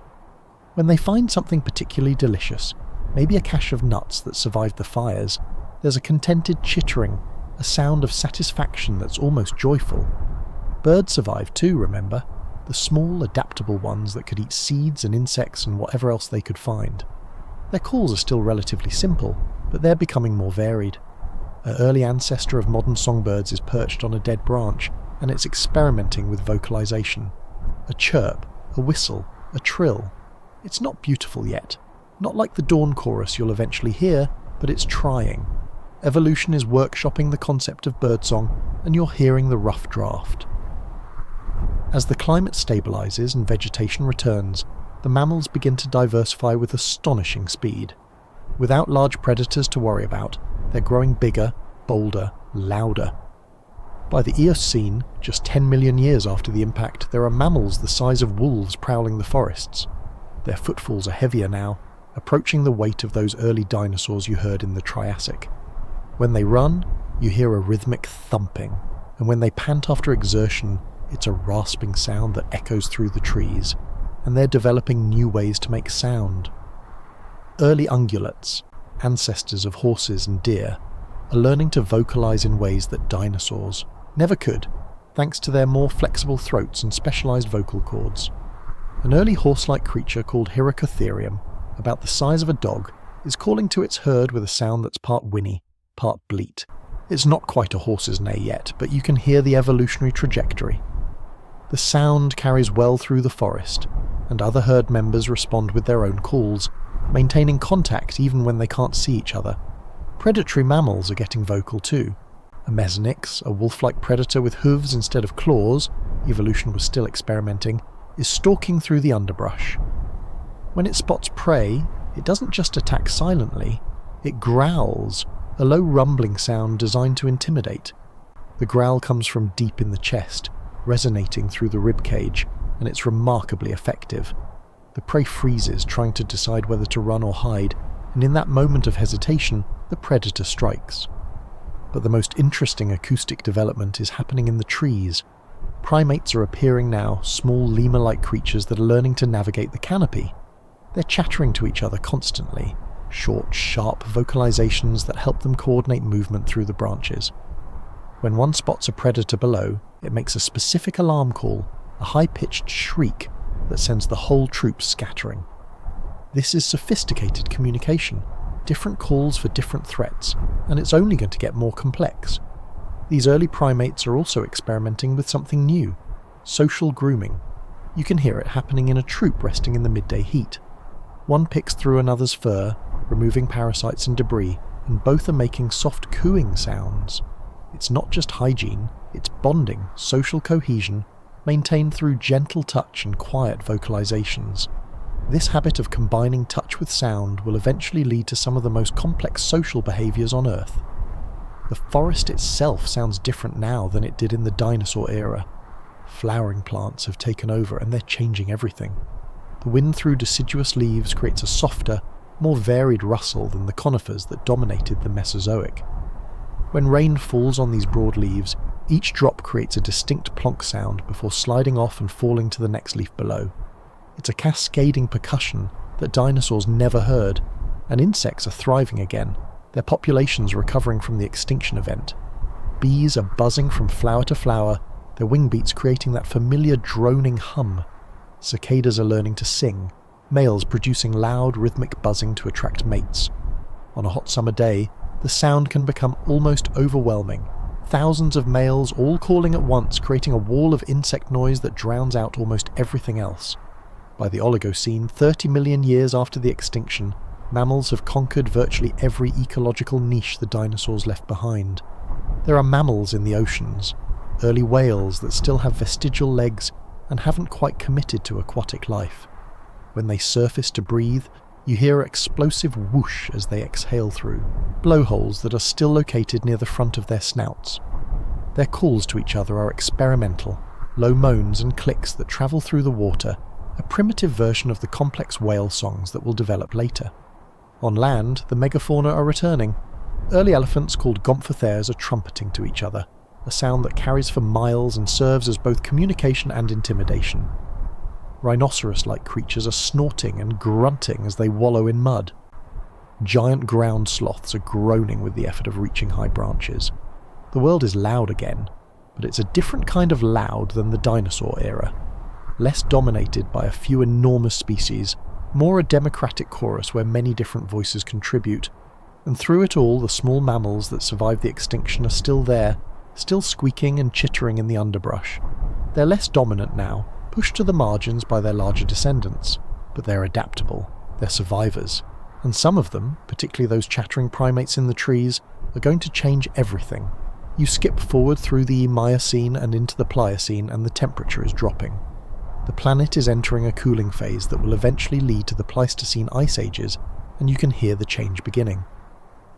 The forests are retreating toward the equator, replaced by grasslands that stretch to the horizon, and grasslands sound completely different from forests. Wind across grass creates a sustained whisper, a soft shushing that rises and falls with the gusts. It's not the complex rustle of leaves in a forest canopy. It's simpler, more uniform, almost hypnotic. When a strong wind blows across a prairie, the grass bends in waves, and you can actually hear the wave approaching before you feel it, a crescendo of whispers that passes over you and fades into the distance. The megafauna have adapted to these open spaces, and they're loud about it. Herds of early horses, proper horses now, not the dog-sized forest browsers, are thundering across the plains. A herd of 100 horses at full gallop creates a sound like distant thunder, a sustained rumbling that you feel through the ground before you hear it through the air. When they stop, there's heavy breathing, snorting, the occasional whinny as they communicate with each other. Predators are adapting too. Early big cats are stalking through the tall grass, and they've learned the value of silence. Unlike the growling mesniks you heard earlier, these cats are nearly silent when they hunt. Their padded feet make almost no sound on the soft ground. Their breathing is controlled, quiet. The only sound that gives them away is the occasional rustle of grass as they move through it, and even that is subtle. When they finally strike, there's a brief commotion, prey bleating or neighing in alarm, a scuffle and then silence. But these cats are vocal when they're not hunting. At night you hear them calling to each other, yowls and screams that carry across the open landscape. It's an eerie sound designed to advertise territory and attract mates. Some of these calls are surprisingly high-pitched for such large animals, creating a contrast that makes them even more unsettling. A saber-toothed cat screaming in the darkness sounds like nothing else on Earth. The grasslands are also home to massive herds of grazing animals. Primitive bison, camels, giant ground sloths, early mammoths, they're all here, and they're all making noise. The constant sound of grazing is like white noise, the tearing of grass, the grinding of teeth, the gurgling of massive digestive systems processing hundreds of pounds of vegetation. A herd of these animals creates a continuous low-frequency rumble, punctuated by occasional bellows, snorts, and the clatter of horns clashing when males spar. And then the ice begins to advance. You're watching glaciers form at high latitudes, massive sheets of ice that grow thicker each year. The sound of a glacier is nothing like you'd expect. It's not silent. Ice under pressure is constantly moving, constantly adjusting, and movement creates sound. There's a deep, resonant groaning as the ice shifts, occasionally punctuated by sharp cracks when stress becomes too great and the ice fractures. These cracks can sound like gunshots, echoing across the frozen landscape. When glaciers carve, when chunks of ice break off the leading edge, the sound is spectacular. First there's a sharp crack, then a sustained roar as tons of ice slide into the water or crash onto the ground below, and finally a reverberating boom that echoes off nearby mountains. If you're standing close to a calving glacier, the sound is physically overwhelming, a bass rumble that you feel in your chest cavity. The ice is changing the global soundscape in other ways too. With so much water locked up in glaciers, sea levels drop, exposing new land. Coastlines are different, rivers have changed course, and the acoustic properties of the landscape are transformed.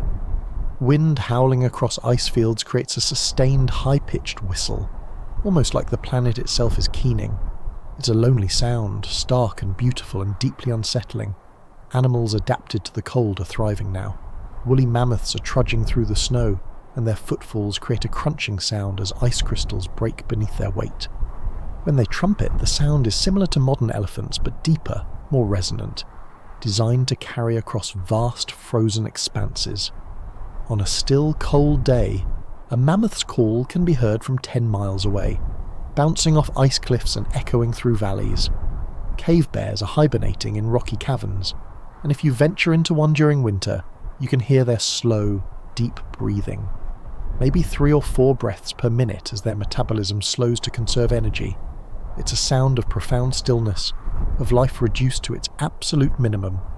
When spring comes and they wake, the breathing accelerates, accompanied by groans and grunts as stiff muscles are stretched and tested.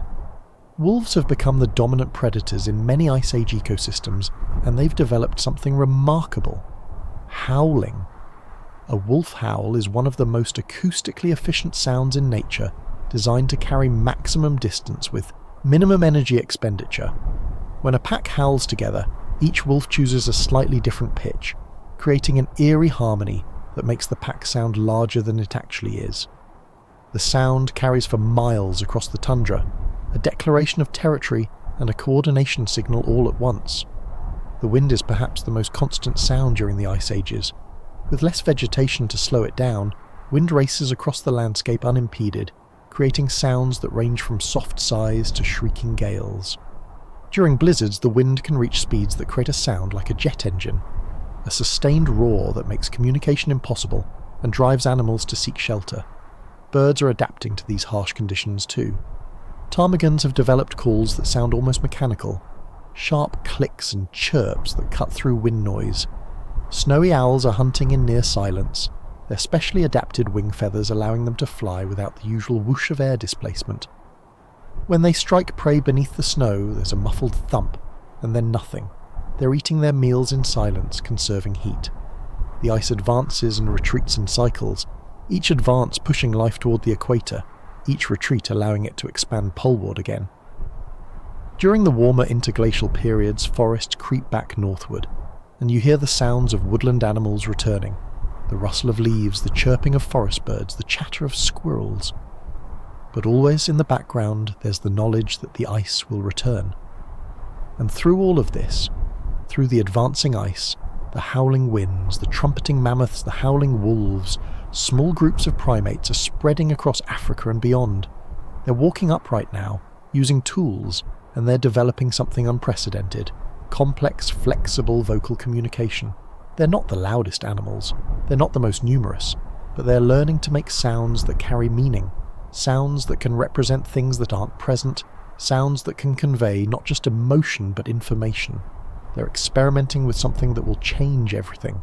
They're learning to talk. You're hovering now in a moment just before everything changes, maybe 50,000 years ago, give or take a few millennia. The Ice Age is ongoing, but in the temperate and tropical zones, life has found its rhythm, and that rhythm in the hours just before dawn is about to reveal itself as one of the most beautiful acoustic phenomena Earth has ever produced. It's still dark. The nocturnal animals are finishing their business, owls making final hunting passes with their silent wings, wolves settling down after a night of hunting, small mammals scurrying back to their burrows. For a few minutes, there's a lull. The night shift is clocking out, and the day shift hasn't started yet. It's the closest thing to true silence that exists in a living world. And then, from somewhere in the canopy, a single bird begins to sing. It's tentative at first, a few notes testing the darkness, seeing if it's safe to announce itself. The song is complex. Not just chirps or calls, but actual melodic phrases with rhythm and structure. This bird, an early ancestor of modern thrushes, has spent millions of years evolving this ability, refining it, perfecting it. And what you're hearing is the result. A cascade of notes that rise and fall, that repeat and vary, that somehow sound both random and intentional. Within seconds, another bird joins in. Different species, different song, different pitch, then another and another. Within 5 minutes, as the sky begins to lighten from black to deep blue, dozens of birds are singing, each contributing its own voice to what's becoming a symphony. This is the dawn chorus, and you're hearing it in its purest form before humans ever listen to it with comprehension. Each species has its own acoustic niche. The thrushes sing in the mid-range, complex and melodious. The warblers contribute higher-pitched trills and whistles. Crows add lower, harsher calls that provide a rhythmic structure. Together they create a layered composition that's never exactly the same, twice but always unmistakably beautiful. It's not intentional music. Each bird is singing for territory or mates or simple joy, but the combined effect transcends individual purpose. The chorus grows louder as dawn approaches. More birds wake, more voices join in. The sound becomes almost overwhelming, a wall of bird song that seems to come from everywhere at once. If you try to focus on individual songs, you can pick them out, but if you let your attention relax, they blend into a single living texture, pulsing and shifting like something breathing. And then the sun breaks the horizon, and the character changes. Some birds stop singing and start foraging. Others continue, but with less intensity. The chorus doesn't end abruptly. It fades gradually over the next hour, tapering off as daily routines take over from territorial announcements. But for those 30 or 40 minutes around dawn, the birds transform the world into a concert hall. The mammals are waking, too, adding their voices. Howler monkeys in the tropical forests are living up to their name, producing roars that can be heard 3 miles away. These aren't aggressive sounds. They're simply announcements of position, letting other troops know where they are to avoid conflict. The sound is so deep, so resonant, that it vibrates in your chest. It's produced by an enlarged hyoid bone in their throats that acts as a resonating chamber, basically a built-in amplifier. In the grasslands, herds of antelope-like creatures are beginning their daily migration to water. Their hoofbeats create a rhythm section beneath the birdsong, thousands of animals moving together, their footfalls synchronized unconsciously into patterns that sound almost deliberate. When they reach the water, they're splashing, snorting, the occasional territorial dispute that involves sharp barks and the clatter of horns. Elephants are communicating in infrasound, frequencies below human hearing, but you perceive them as a pressure in your chest, a sensation more than a sound. These low-frequency rumbles can travel for miles, passing through ground and air, allowing elephants to coordinate over vast distances. When a matriarch calls and elephants 5 miles away respond, they're having a conversation that most animals can't even detect. The forests are full of other sounds too. Woodpeckers are drumming on trees, creating rhythmic patterns that advertise territory and attract mates. Each species has its own rhythm, its own preferred resonant frequency. A pileated woodpecker might drum at 20 beats per second, creating a rapid-fire tattoo that echoes through the woods. The sound is so loud for the size of the bird that it seems impossible, but specialized anatomy, shock-absorbing skulls, strong neck muscles makes it possible. Frogs are still calling from last night, though they're winding down now as the temperature rises. Their calls are species-specific, each one a different pattern of croaks and chirps designed to attract females of the same species while avoiding attention from predators. A pond full of breeding frogs creates a cacophony that's simultaneously chaotic and organized. Chaos within species-specific order. In the underbrush, insects are beginning their daily chorus. Cicadas are warming up. Literally. They need to reach a certain body temperature before they can sing, so the morning chorus starts slowly and builds as the sun warms them. Grasshoppers are adding their rhythmic chirping, produced by rubbing legs against wings in a motion so fast it blurs. Bees are emerging from hives with that familiar drowsy buzzing that gradually becomes more purposeful as they orient themselves and head out to forage. The soundscape is stratified by height. Up in the canopy you hear primarily birds and arboreal mammals, the high-frequency realm of chirps and whistles and chattering. At mid-level you get the calls of larger birds and the rustle of leaves disturbed by medium-sized animals. On the ground there's the heavier sounds, footfalls, grunts, the tearing of vegetation by large herbivores, and below ground, if you could hear it, there's the rustling of countless invertebrates moving through soil and leaf litter. Water adds its own contribution. Streams are babbling over rocks, creating a white noise that masks other sounds but also soothes. Rivers are flowing with a deeper rumble. Waterfalls, where they exist, produce a sustained roar that dominates the local soundscape completely. Fish are jumping, creating splashes that ring out clearly in the morning quiet. Beavers are slapping their tails on water surfaces as alarm signals, the sharp crack carrying surprisingly far. And everywhere, threaded through all of this, is the wind. It's gentler in the morning, just a breeze really, but it's there. Wind through grass, through leaves, through reed beds, each creating its own subtle variation on a whisper. Wind across water, creating ripples that lap at shores.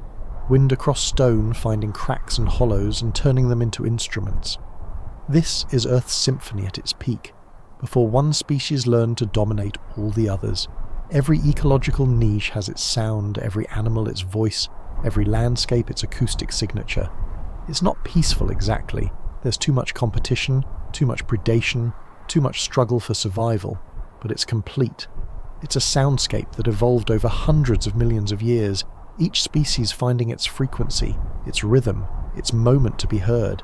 And in a cave not far from where you're standing, a small group of humans is waking up, stretching, preparing for the day. They're about to add their voices to this ancient chorus, and once they do, nothing will ever sound quite the same again. You're watching those humans now, and they're already different from every other animal you've encountered. They're gathered around the embers of last night's fire, and the first sound they make, before they've even fully woken, is intentional vocalization. Not the automatic calls of birds defending territory or wolves coordinating hunts, but something new, language. The sounds coming from their mouths are unlike anything else in nature. Consonants formed by lips and tongue and teeth, vowels shaped by throat position and mouth opening, strung together in patterns that carry specific agreed-upon meanings. One human makes a series of sounds, something like oog-ta-meh, and another responds by reaching for a particular tool. That's not instinct, that's learned association, that's symbolic communication. And it's not just functional. They're sitting around the warming fire, and one of them is making sounds that cause the others to respond with a rhythmic vocalization. Laughter. Actual laughter, that uniquely human sound that indicates not danger or opportunity, but rather shared understanding of something incongruous. The laughter is contagious, passing from one individual to another, creating a moment of social bonding through pure sound. One human stands and moves toward the cave entrance, and their footfalls are distinctive. Bipedal locomotion creates a different rhythm than quadrupedal movement, a 2-beat pattern rather than 4, and these humans are wearing rudimentary shoes, animal hides wrapped around their feet, which creates a soft slapping sound against stone. It's subtle, but it's there. The first footstep that's not just foot against ground, but mediated by something manufactured. They're preparing for a hunt, and the communication becomes more complex. Pointing, yes, but also specific vocalizations that clearly represent things that aren't present. One makes a sound while miming antlers with their hands, they're discussing deer. Another makes a different sound while gesturing toward the horizon, a location. They're planning, coordinating a future action through abstract representation. No other species does this. The hunting party leaves, and you follow them into the dawn landscape. They move relatively quietly compared to other predators you've heard. They understand stealth instinctively, but they're not silent.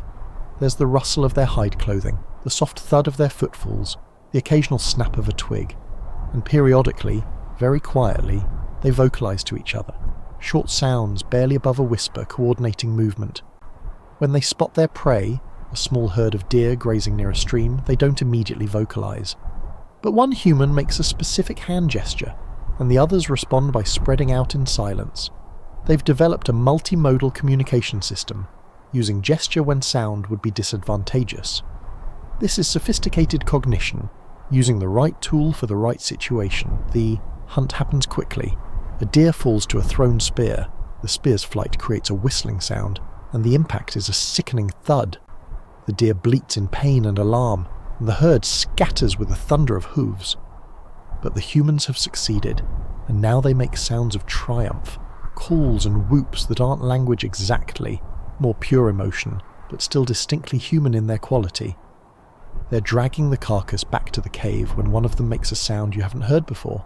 It's rhythmic, repetitive, with a clear melodic contour. They're humming, not communicating, not calling, just making sound for its own sake, finding pleasure in the vibrations created by their own vocal cords. Another human joins in, matching the pitch or harmonizing, and suddenly two humans are creating music together while performing the mundane task of transporting food. Back at the cave, the community is engaged in various activities, and each one has its soundtrack. Someone is knapping flint to create tools, and the sharp crack of stone on stone rings out at irregular intervals. Others are scraping hides to prepare leather, creating a rhythmic scratching sound. Children are playing, and their play includes sounds, mock hunting calls, imitation of animal noises, laughter and shrieking that seems disproportionate to whatever game they're playing. And then, as evening falls, something remarkable happens. The group gathers around the fire again, and one individual, an older one judging by their posture, begins making extended vocalizations. They're telling a story. The sounds are more complex than simple communication, more structured than random speech. There's cadence, repetition, emotional variation. Others listen, responding periodically with sounds of acknowledgement or excitement. The story includes imitations of animal sounds, the roar of a cave bear, the trumpet of a mammoth, the howl of wolves, but filtered through human vocal apparatus and exaggerated for effect. The audience reacts, and you realize they're not just receiving information, they're experiencing narrative, living vicariously through sound, their mirror neurons firing as they imagine the events being described. Someone begins tapping a rhythm on a hollow log. It's simple, just a beat repeated. But it's the first deliberate percussion you've heard from any species. The beat underlies the storytelling, creating structure, building tension during exciting parts, slowing during quiet moments. Others join in, clapping hands, stamping feet. The humans are creating synchronized rhythm collectively, something that no other land animal does naturally. And then someone starts singing. Not humming, not chanting, but actual singing, sustained melodic phrases with intentional pitch changes. The voice rises and falls, exploring the acoustic space, finding notes that resonate in the cave's natural amphitheatre. It's haunting, beautiful in a raw and unpolished way. Other voices join in, some matching the melody, others finding harmonies instinctively. This is music, actual, intentional music, and it's being created not for survival, not for mating, not for territorial defence, but for its own sake, for the pleasure of it, for the social bonding it creates, for the emotions it evokes. Humans have taken sound, which every animal produces incidentally, and transformed it into art. A baby starts crying, and the mother responds not with alarm but with soft vocalizations, cooing and shushing. She's comforting through sound, using her voice as a tool to regulate another human's emotional state. The baby quiets, responding to the soothing tones even before it can understand language. This acoustic connection between parent and child is present in other mammals, but humans have refined it, elaborated it, made it more complex. As night deepens, most of the group settles down to sleep, but two individuals remain by the fire, and they're talking. Just talking, about nothing urgent, nothing survival critical. They're exchanging sounds for the sake of social connection, reinforcing bonds, sharing their internal experiences. One laughs at something the other said. They're finding humour in abstract concepts, responding emotionally to pure information. This is the sound that will change everything. Not louder than an elephant's trumpet, not more melodious than a thrush's song, not more rhythmic than cicadas in chorus, but more flexible, more symbolic, more capable of representing anything imaginable. Language will allow humans to coordinate in unprecedented ways, to accumulate knowledge across generations, to imagine futures and plan for them, to create meaning from sound itself. The fire crackles softly. The wind whistles past the cave entrance. In the distance you hear the familiar sounds: wolves howling, an owl hooting, the rustle of nocturnal animals beginning their routines. The natural soundscape continues, as it has for millions of years, but tomorrow and the day after and for thousands of years to come, human voices will grow louder, more numerous, more dominant. The sound of Earth is about to change forever. You stand at the threshold now, that invisible line between the world you've been exploring and the world that comes next. Those humans around the fire represent something unprecedented. Not just another species, not just another voice in the chorus, but a fundamental shift in how sound itself functions on Earth. And once you cross this threshold with them, there's no going back to the soundscape you've been travelling through. Think about what you've heard. You started with a planet screaming itself into existence, asteroids hammering molten rock, thunder echoing endlessly across barren landscapes. You heard the first tentative whisper of rain, the patient rhythm of waves on empty shores, the molecular rustling of life's first experiments. You witnessed the ocean fill with clicks and crunches, watched land learn to support footsteps, listened to forests grow tall enough to catch the wind and play it like an instrument. You heard dinosaurs bellow and trumpet, heard the asteroid that ended their reign produce the loudest sound in natural history, heard the small mammals inherit the silence and gradually fill it with squeaks and howls and eventually songs. You stood in the dawn chorus, that daily masterpiece performed by millions of birds who never knew they were creating beauty, only knew they needed to sing. All of that, every sound across 4 billion years, was Earth speaking to itself. Geology, weather, and biology engaged in an unconscious conversation, each following the rules of physics and chemistry and evolution, creating patterns that no one designed but that somehow cohered into something like music. The planet had a voice, many voices, all of them authentic expressions of natural processes. And now, humans. Humans, who alone among all species looked at sound, and saw not just a tool for survival, but a medium for meaning. Who took the vibrations in air that every animal produces and asked, what if we could make these vibrations represent anything we want? What if we could use them to share not just our immediate emotional state, but our memories, our plans, our imaginations, our abstract thoughts? Language changed everything, but it's not even primarily about language, it's about what comes after language. Because once humans learned to manipulate sound symbolically, they couldn't stop. They made music, yes, but then they made instruments. Hollow logs and stretched hides, and eventually carved flutes from bone and strung strings across resonating chambers. They learned to create sounds that no biological organism could produce, extending their acoustic palette beyond the limitations of the human voice. And then they multiplied. Those few dozen humans around a cave fire became thousands, millions, billions, each one making sound, each one contributing to an ever-growing acoustic footprint. Villages became cities, and cities generated sound on scales that drowned out everything else. The ring of hammers on metal, the grind of wheels on stone roads, the calls of merchants and the murmur of crowds. Human settlements became acoustic environments unto themselves, artificial soundscapes that bore no relation to the natural world around them. The Industrial Revolution was an acoustic apocalypse. Factories running day and night, steam engines whistling, coal furnaces roaring, metal machinery clanking and grinding without pause. The soundscape that took 4 billion years to develop was suddenly competing with sounds that were louder, more persistent, more aggressive. In cities, natural sounds became rare exceptions, brief interruptions in the constant human-generated noise, and then electricity, and with it a whole new category of sound. The hum of power lines, the buzz of fluorescent lights, the omnipresent electromagnetic noise that pervades every modern space. Radios broadcasting human voices and music across distances that would have seemed like magic to those cave-dwelling ancestors. Later computers, smartphones, each adding new layers, new frequencies, new sonic textures to the environment. Today, in your present, in the time you'll eventually return to, the soundscape is almost entirely dominated by human activity. Highways roaring 24 hours a day, aircraft tracing paths across the sky, their engines audible for miles. Cities that never sleep, never quiet, where natural silence is not just rare but essentially extinct.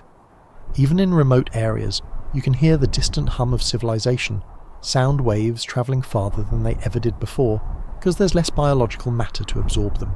The dawn chorus still happens, but you have to go to specific places to hear it properly, places we've designated as wilderness and try to protect. The wolves still howl, but their populations are fragmented, their ranges restricted. Whales still sing in the oceans, but their songs now compete with shipping traffic, sonar, underwater construction. The soundscape you've been travelling through, that rich, layered, ancient conversation between Earth and life, still exists, but only in pieces, in patches, interrupted and overwhelmed by the newest voice. And that voice is saying, what exactly? That's the question, isn't it? What are we adding to Earth's sonic story? We're creating incredible things, symphonies that would make those early humans weep, scientific instruments that let us hear the cosmic microwave background radiation from the birth of the universe, communication networks that connect billions of human voices simultaneously. We've taken sound farther than any evolutionary process could have pushed it. But we've also created noise, not sound with meaning, not the unconscious music of natural processes, but pure acoustic pollution, sound that serves no purpose, that degrades rather than enhances, that drowns out rather than harmonizes with what was already there. We're the first species capable of appreciating Earth's soundscape, and we're also the first capable of destroying it. You float backward now, away from those humans at the cave, back through the eons. The languages fade back into animal calls. The animal calls diminish as you approach the extinction event. The dinosaurs disappear into geological catastrophe. Life itself simplifies, retreats to the oceans, becomes microscopic, becomes molecular, becomes potential. The storms grow more violent, the impacts more frequent, until you're back at the beginning, floating above a molten sphere that's screaming itself into existence. And you realise something. Earth's sound was always changing. Every era had its characteristic acoustic signature, and every era passed. The silence before life was replaced by the whisper of microbes. The quiet oceans were filled with Cambrian clicking. The dinosaurs gave way to mammals. The soundscape you heard in any given era was not permanent, not sacred, not the right way for Earth to sound. It was just what was happening then, a temporary arrangement of matter and energy and evolution. Maybe human sound is just the next chapter. Maybe we're supposed to be loud, to transform the soundscape as dramatically as photosynthetic bacteria transform the atmosphere. Maybe in 1,000,000 years, our descendants, or whatever species inherits the planet from us, will listen back to this era and hear something beautiful in the cacophony we're creating, patterns and meanings we can't perceive from inside it. Or maybe we're making a mistake. Maybe we're the one species that could have chosen to listen before speaking, that could have learned Earth's language before imposing our own, that could have added our voice to the chorus rather than drowning it out. Maybe the tragedy isn't that we're loud, but that we're not listening, that we have the capacity to appreciate what's being lost and we're losing it anyway. You'll never know for certain. You're just a consciousness travelling through time, observing but unable to interfere. But you've heard it all now, the entire acoustic history of Earth, from the first impact to the first word. You've heard the planet's voice in all its variations, all its beauty and violence and strangeness. And now that you've heard it, you can't unhear it. When you return to your own time, to your ordinary life with its traffic and notifications and background hum, you'll hear it differently. You'll recognise echoes of that ancient soundscape, the wind that's been blowing for 4 billion years, the rain that's been falling since the crust cooled, the bird outside your window whose ancestors sang to the dinosaurs. They're all still there, still speaking if you know how to listen. And maybe that's what humans are supposed to do with our unique ability to comprehend sound symbolically, to analyse it, to appreciate it aesthetically. Maybe we're meant to be Earth's ears as well as its loudest voice. Maybe our purpose isn't to dominate the soundscape but to bear witness to it, to remember what it sounded like before we arrived, and to ensure that some version of that ancient conversation continues. The fire in the cave is dying down. The humans are sleeping, dreaming their human dreams. Tomorrow they'll wake and continue the work of becoming the species that will eventually build cities and symphonies and spacecraft. The transformation has already begun, irreversible, unstoppable. But tonight, Just for tonight, you can still hear the old world through the wind outside the cave, the wolves, the owls, the rustle of small mammals in the underbrush, the infinite patience of waves on distant shores, the earth itself groaning and settling and speaking in frequencies below hearing. It's all still there, still playing, still performing the composition that began 4 billion years ago. Listen. While you still can, listen to the sound of Earth before it learned our name, and now, as you drift back to your own present, let your breathing slow and deepen. The sounds you've travelled through, from the screaming birth of a planet to the whispered conversations around ancient fires, they're all still vibrating somewhere in the fabric of things. The waves are still crashing on shores you'll never see. The wind is still finding new ways to whistle through landscapes. Life is still rustling and clicking and calling in the spaces we haven't yet filled with our noise. You're here now, in your bed, in your time, surrounded by the sounds of the modern world. But beneath them, if you listen carefully, you can hear the old rhythms. The rain on your roof is the same rain that fell on dinosaurs. The wind past your window is the same wind that moved through carboniferous forests. You're not separate from that ancient soundscape. You're part of its latest movement, its newest voice. Let that thought settle over you like a blanket. You're connected to every sound that ever was, every vibration that ever travelled through air or water or stone. The story doesn't end with you. It continues through you, every word you speak, every sound you make adding to the ongoing composition. Rest. Let the weight of 4 billion years of sound carry you into sleep. Let the waves rock you, the wind whisper you away, the ancient chorus fade into dreams. The planet is still singing, still speaking, still breathing, and so are you. Sweet dreams.